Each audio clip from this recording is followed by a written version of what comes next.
ಸೋಮವಾರ ಬೆಳಗ್ಗೆ ಬೆಂಗಳೂರಿನಿಂದ ಕಾರಿನಲ್ಲಿ ಹೊರಟಿದ್ದ ಸಿದ್ಧಾರ್ಥ್ ರಸ್ತೆ ಮಾರ್ಗವಾಗಿಯೇ ಮಂಗಳೂರು ತಲುಪಿದ್ದರು. ದಾರಿಯುದ್ದಕ್ಕೂ ಸ್ನೇಹಿತರಿಗೆ ಕರೆ ಮಾಡುತ್ತಿದ್ದ ಅವರು ಐ ಆಮ್ ಸಾರಿ ಎಂದಷ್ಟೇ ಹೇಳಿ ಕರೆ ಕಟ್ ಮಾಡುತ್ತಿದ್ದರು ಎಂಬ ಮಾಹಿತಿ ಲಭ್ಯವಾಗಿದೆ.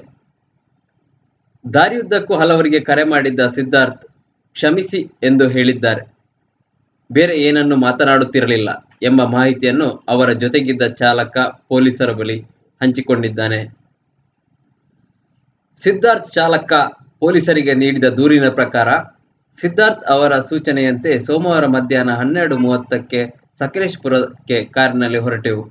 ಸಕಲೇಶಪುರ ಸಮೀಪಿಸುತ್ತಿದ್ದಂತೆ ಮಂಗಳೂರಿಗೆ ತೆರಳಲು ಸೂಚಿಸಿದರು.